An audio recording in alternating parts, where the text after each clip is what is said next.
ये कैसी साए साए हवा चल रही है। लगता है कि मैं अगली गर्मियां देख ही नहीं पाऊंगा। इसी सर्दी में मेरा दम निकल जाएगा। अरे रे रे रे रे रे रे। बेचारा ढोलू ठंड के मारे सिकुड़ा जा रहा था और तभी वो देखता है कि उसका मालिक सखाराम अपना बिस्तर लगा रहा था। अरे दादा रे दादा, बहुत जाड़ा है रे बाबा। हाँ, सारे दिन इसी पल का इंतजार किया कि कब रात हो और कब मैं अपनी नरम नरम और गरम गरम रजाई में सो जाऊं। सखाराम को रजाई में दुबक कर लेटते देखकर तो अब ढोलू का लालच और बढ़ गया। अरे अरे वाह मालिक, आपकी रजाई तो बहुत अच्छी लग रही है। हम क्या करें? हाँ तो और क्या रे ढोलू, अरे आज ही बाजार से लेकर आया हूँ, पूरे 1000 रुपए की है। हाय हाय हाय हाय हाय हाय, क्या मजेदार रजाई है, पूछ मत। देख, इसमें घुसते ही आलस आने लगी। ऐसा लग रहा है जैसे ये रुई नहीं, आहा बादल हो और मैं बादलों के बीच में सो रहा हूँ। आए हाय हाय, आए हाय हाय हाय। वाह वाह वाह वाह वाह, सुनकर ही मजा आ गया। मालिक, मुझे भी एक रजाई ला दो ना, ठंड से मेरी जान निकल रही है। क्या कहा तूने? तुझे क्या चाहिए? रजाई? अरे रे रे रे रे, इसमें हंसने की क्या बात है मालिक? मैंने ऐसा भी क्या गलत कह दिया? एक रजाई ही तो मांगी है, आपकी किडनी थोड़ी ना मांग ली है। अरे रे रे रे। हंसू नहीं तो और क्या करूं रे ढोलू? कभी देखा है किसी गधे को रजाई ओढ़ते हुए?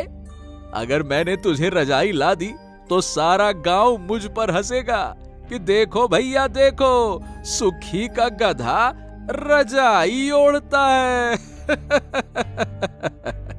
चल अब चुपचाप कर और जा, उधर गुदड़ी पड़ी है, उसी को ओढ़कर सो जा, बड़ी ठंड है। सखाराम ने ढोलू का सीधा सीधा अपमान कर दिया था।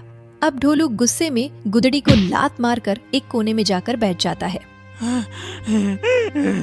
अरे भला ये भी कोई बात हुई? अरे बाकी गधे नहीं ओढ़ते तो क्या मैं भी रजाई ना ओढ़ूं? कितनी बदबू आ रही है इस गुदड़ी से। खुद तो मस्त नरम नरम रजाई में सोता है और मुझे ये बदबूदार गुदड़ी दे दी है। मैं इसे नहीं ओढ़ने वाला, चाहे ठंड से मर ही क्यों ना जाऊं। हाँ नहीं तो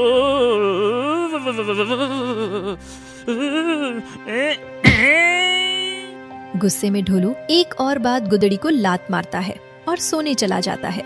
लेकिन तभी एक ठंडी हवा का झोंका आता है। अरे रे, कितनी ठंड लग रही है। हे भगवान, लगता है कि ऐसे काम नहीं चलेगा, कुछ ना कुछ तोड़ना पड़ेगा। ढोलू की अकल ठिकाने पर आ जाती है और मजबूरी में उसी गुदड़ी का सहारा लेना पड़ता है। एक दिन ऐसा जरूर आएगा जब मेरे पास भी अपनी खुद की रजाई होगी।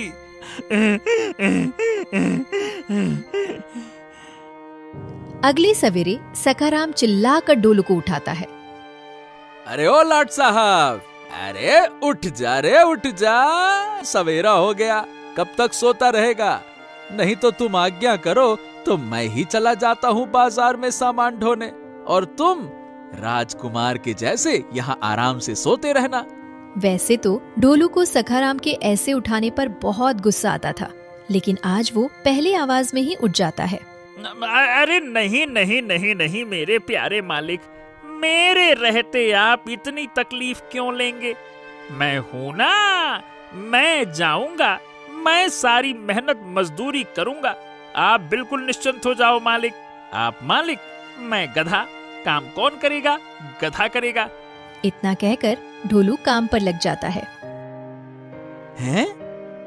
इसको क्या हो गया? अचानक से बहुत सुधर गया। खैर मुझे क्या, चलो भाई काम पर लगते हैं। ढोलू ने आज सारा दिन जी जान से मेहनत में लगा रहा और अपनी क्षमता से दोगुना ज्यादा काम किया। और फिर दिन खत्म होने पर बड़े आस से वो सखाराम को देखे ही जा रहा था। अरे अरे अरे, अब बस भी कर जा ढोलू। क्या तू मुझे ऐसे ही देखता रहेगा क्या? चल बता, क्या चाहता है तू? मैं क्या सवाल किया है मालिक? जानना है ना आपको कि मैं क्या चाहता हूँ? दरअसल मालिक, मैंने आपसे कहा था ना कि मुझे भी एक रजाई चाहिए मालिक। बस बस बस बस, फिर वही रजाई की रट। अब समझ में आया कि राजा बेटा आज सुधरे हुए क्यों लग रहे थे। दिन भर मेहनत दिखाकर मुझे पिघलाने की कोशिश कर रहे थे, हैं? इसीलिए तू ये सब कर रहा था, है ना? क्यों? नहीं नहीं नहीं मालिक, पिघलाना नहीं मालिक। मैं तो बस आपके दिल को गर्म करना चाहता था, ताकि उस दिल से मेरे लिए भी एक गर्मा गर्म रजाई निकल आए। तो ये बात है। अच्छा सुन ढोलू, मुझे आज रात काम से शहर जाना है और मैंने रजाई धुलकर सूखने के लिए डाल दी है। रात भर हवा लगेगी तो अच्छा रहेगा। तो तू अगर आज रात मेरी रजाई की रखवाली करेगा तो कल मैं तेरे लिए जरूर मस्त मस्त रजाई ला दूंगा खरीद कर। सखाराम की बात सुनकर ढोलू खुशी से झूम उठा। क्या सच में मालिक? ये बात पक्की है ना? जो आपने कहा है वो करोगे ना? आप बाद में आप मुकरोगे तो नहीं? खाओ, कसम खाओ मालिक। अरे हाँ रे बाबा, तेरी कसम। अब खुश? अब तू अपना काम ठीक से करना। सखाराम काम से शहर चला जाता है। ढोलू खुशी से इतना गदगद हो जाता है कि पूरी रात आंख में एक भी झपकी नहीं लेता। बस ढोलू, थोड़ी सी ठंड और सह ले। कल तेरी भी अपनी रजाई होगी। आज की रात आखिरी रात है जिसमें तू बिना रजाई के सो रहा है। वैसे तो ढोलू खूब बहादुरी दिखाता है और बहुत देर रात तक जगता है। आधी रात को अचानक तेज हवा चलती है और सखाराम की रजाई तार से उड़ जाती है और सीधा ढोलू के ऊपर जा गिरती है। लेकिन ढोलू इतनी गहरी नींद में सो रहा था कि उसे कुछ पता ही नहीं चलता।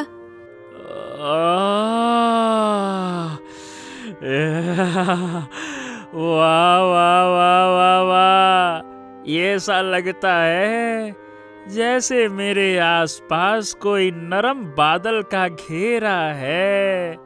कितना प्यारा सपना है ये। वाह वाह वाह वाह वाह वाह। ढोलू अनजाने में सारी रात रजाई में सोता है और सवेरे जब सखाराम वापस आता है तो चौंक जाता है।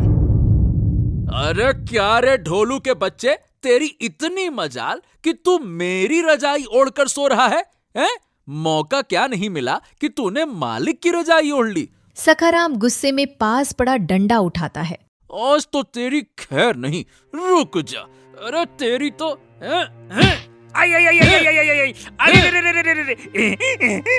अरे मालिक, मैंने क्या कर दिया? ढोलू बेचारा अभी नींद से जागा भी नहीं था और उस पर डंडों की बरसात हो गई। अरे निकम्मे गधे, तेरी इतनी मजाल कि अपने मालिक की रजाई ओढ़कर सोता है। अभी तेरा रजाई का भूत उतारता हूँ। ये ले, ये ले। सखाराम से डांट और मार खाने के बाद ढोलू का दिल टूट जाता है। जब सखाराम जी भर के मार लेता है तब वो अपनी रजाई लेकर चला जाता है। ढोलू भी चुपचाप घर से दूर खेतों की तरफ जाकर बैठ जाता है। अरे रे रे रे रे रे रे रे रे, मेरी पीठ को सुजा दिया। शायद मैं रजाई के लायक ही नहीं हूँ। इसीलिए इतनी कोशिश के बाद भी मेरे हाथ बस मार लगी। अब मैंने कोई बेईमानी नहीं की, मगर मालिक को झूठ लगा। शायद गधे कभी गरम रजाई में नहीं सो सकते, यही गधों की किस्मत है। वो अकेला खेत के किनारे बैठा हुआ था कि तभी उसे पीछे से एक धीमी सी आवाज सुनाई देती है। अरे ओ ढोलू! ढोलू पलटकर देखता है तो बसंत काका खड़े थे। ये उन्हीं के खेत थे जिनके किनारे ढोलू बैठा हुआ था। क्या रे ढोलू, क्या बात है? तू इतना दुखी क्यों बैठा है रे? क्या सखाराम ने आज तुझे खाना वाना नहीं दिया क्या? क्या बताऊं काका, खाना नहीं, पेट भर के मार जरूर दी है आज मालिक ने। सुझा दिया, हाँ, मार मार के मेरी पीठ। हैं? अरे मगर क्यों? उसने क्यों मारा तुझे? क्या बात है? क्योंकि मैंने अपनी खुद के लिए रजाई मांगी थी, बस एक रजाई। बहुत ठंड लगती है और ये मेरे मालिक को गवारा नहीं, इसीलिए मुझे धुन दिया, सुझा दिया मेरी पीठ। अरे बस इतनी सी बात, यह तो बहुत छोटी समस्या है, इसका हल तो मैं अभी निकाल देता हूँ। ये सुनकर तो भोलू की आंखें खुशी से चमक गईं। उसने तुरंत पूछा, हैं? क्या सच में? तो बताइए ना काका, मैं क्या करूं? देख, अगर तेरा मालिक तुझे रजाई नहीं देता तो तू मेहनत कर और खुद अपनी रजाई कमा ले। अरे तू वैसे भी इतना मेहनती है, तेरे लिए कोई बहुत बड़ी बात थोड़ी ना है। क्या? लेकिन मैं कैसे कमा सकता हूँ? मैं तो बस बोझा ढो सकता हूँ, और वो भी अपने मालिक के लिए ही। हाँ, अगर तुझे बोझा ढोना आता है तो वही कर, लेकिन सिर्फ और सिर्फ सखाराम के लिए नहीं, बल्कि पूरे गांव के लिए। और मैं तुझे एक से बढ़कर एक काम दिला दूंगा। बस तू दिल लगाकर काम करना और अपनी कमाई अपने पास रखना, फिर रजाई ले लेना। ढोलू को बसंत काका का ये विचार बहुत अच्छा लगता है और वो अगले दिन से ही दूसरों के लिए काम करना शुरू कर देता है। कभी वो किसी बूढ़ी औरत का लकड़ी का गट्ठर ढोता, तो कभी किसी किसान की बोरियां खेत से घर पहुंचाता। बसंत काका उसे काम का ढेर दिलाते जाते और वो पैसे कमाता जा रहा था। बस थोड़ी सी मेहनत और, ये मेहनत आम नहीं है, मेरे लिए तो बहुत खास है। जल्द ही मैं खुद की रजाई खरीदूंगा और मालिक को भी दिखा दूंगा कि मुझे उनकी रजाई चुराने की कोई जरूरत नहीं थी। लोग डोलू के काम के बदले उसे थोड़ा थोड़ा खाना और पैसे भी दे देते थे। डोलू हर एक पैसा एक पुराने टीन के डिब्बे में छुपा कर रखता था। क्या बात है ढोलू, तूने तो बहुत अच्छे पैसा जमा कर लिया होगा। अब तुम जल्दी से अपनी रजाई खरीद लोगे, क्यों, है ना? सब आपकी मदद से हो पाया है काका, वरना मेरी तो सर्दियां ठंड में कुड़कुड़ाते हुए निकलती। अरे नहीं नहीं नहीं नहीं, सब तुम्हारी अपनी मेहनत का नतीजा है। मैंने तो बस रास्ता ही दिखाया था। चलो अब ध्यान रखना, अपने पैसों को जरा सुरक्षित रखना। आजकल चोर बहुत घूम रहे हैं। अरे नहीं काका, मैं अपने पैसों को बहुत ध्यान से एक पुराने टीन के डिब्बे में रखता हूँ, कोई भी चोर ढूंढ नहीं पाएगा। आप तो मेरे अपने हैं, इसीलिए आपको बता रहा हूँ। हाँ, शाबाश, मुझे तुझसे ऐसी ही होशियारी की उम्मीद थी। अच्छा, अब रात होने वाली है, तुम घर जाओ। ढोलू दिन भर का काम करके लौटता है और थकान से चूर लेट जाता है। वाह रे वाह, ये तेरी चाल को क्या हो गया? ये तू बहुत थका थका नजर आ रहा है, क्या बात है रे? अब आपको क्या बताऊं मालिक, आपको मुझसे और मेरी थकान से भला क्या मतलब? हैं? क्या फालतू की बातें करता है? क्या मतलब है इन सब बातों का? अरे मैंने तुझे इतने दिन पाला है और तू कहता है कि मुझे कोई मतलब नहीं होगा। अच्छा चल ठीक है, गुस्सा है क्या? देख, उस दिन गुस्से में कुछ ज्यादा मार दिया तो क्या इसका मतलब ये हो गया कि मुझे तुझसे लगाव नहीं है? रहने दो मालिक, सो जाओ। आपके पास तो नरम नरम रजाई है।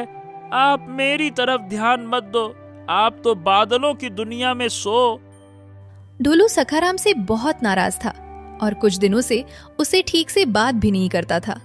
दोनों सो जाते हैं। अगले सवेरे ढोलू बहुत खुश था। आखिरकार वो दिन आ ही गया जब मैं अपनी मेहनत की कमाई से अपने लिए रजाई खरीदूंगा। हाँ, क्या बात है ढोलू, आज बड़ा खुश नजर आ रहा है, हैं? हाँ हाँ हाँ हाँ, लेकिन मेरी खुशियों पर नजर ना लगाओ मालिक। आज मैं अपने लिए रजाई लेने जा रहा हूँ। सखाराम ये सुनकर चौंक जाता है। हैं? रजाई? अरे ये क्या बोल रहा है तू? तेरे पास रजाई खरीदने के पैसे कहाँ से आए? मैंने कमाए हैं, वो भी खुद के दम पर, दूसरों के लिए काम करके मैंने कमाए हैं। ये सब सुनकर सखाराम सोच में पड़ जाता है और तब तक ढोलू अपना बचत वाला डिब्बा खोलता है। लेकिन नजारा देखकर ढोलू की धड़कन ही रुक गई। उसका डिब्बा पूरा का पूरा खाली था। हैं? अरे ये कैसे हो गया? अरे रे रे रे रे। मैंने पूरे गांव में मेहनत मजदूरी करके पैसे जमा किए थे, ठंड में कांप कांप कर काम किया था और मेरे पैसे, सारे के सारे पैसे चले गए। अब मैं कैसे लूंगा रजाई, कैसे लूंगा?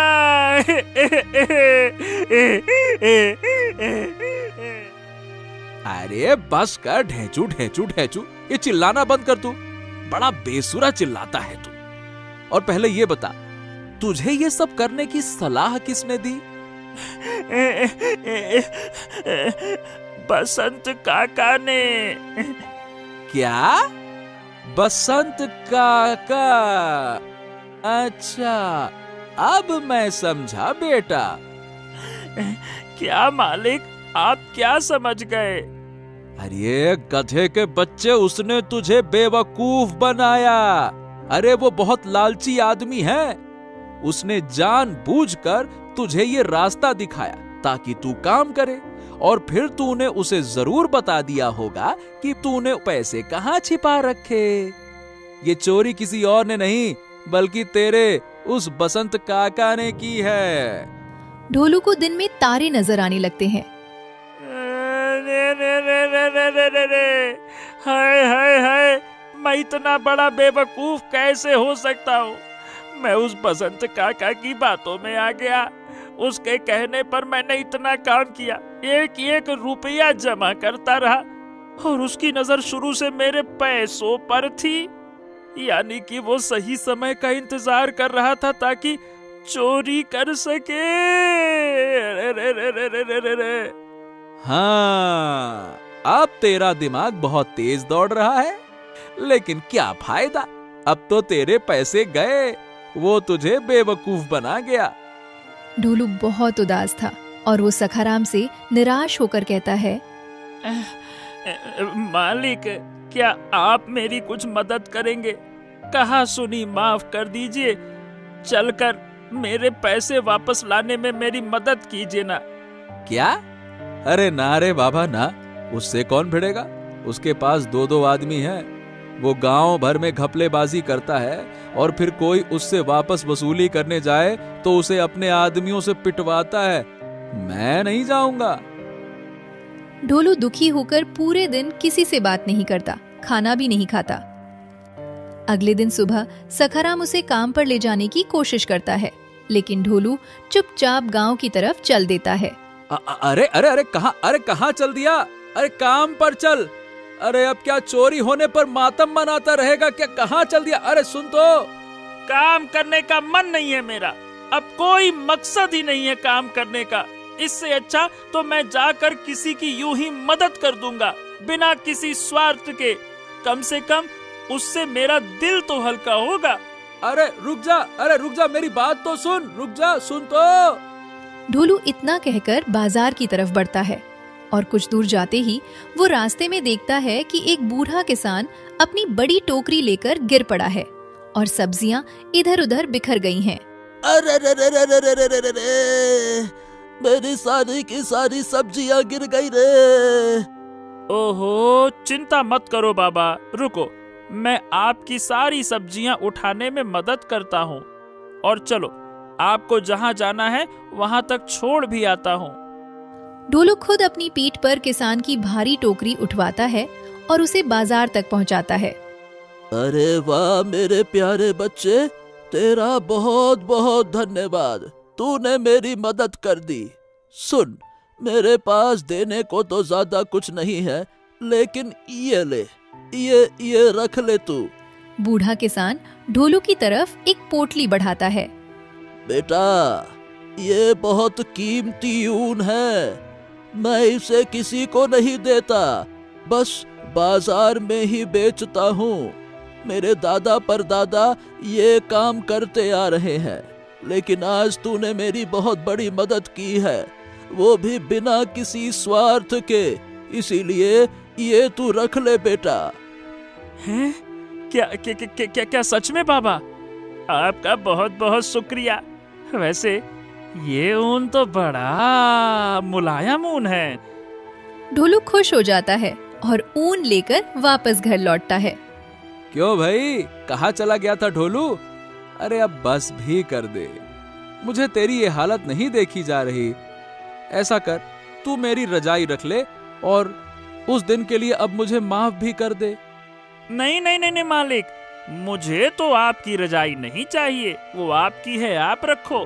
खैर ये देखो, मुझे एक बूढ़े किसान बाबा ने ये पोटली दी है, क्योंकि मैंने उनकी मदद की थी। हैं? सखाराम चौंक कर बोलता है। अरे ये तो वही ऊन है रे ढोलू, जो शहर में महंगे कारखाने वाले लोग खरीदते हैं। ये तो एकदम बढ़िया किस्म का पहाड़ी ऊन है। ये तुझे कैसे मिल गया रे? सखाराम की बात सुनकर ढोलू भी हैरान रह जाता है। ये तो बहुत अजीब बात है मालिक, मैंने ऐसा कुछ भी नहीं किया था जो बाबा मुझे इतना कीमती ऊन दे दें।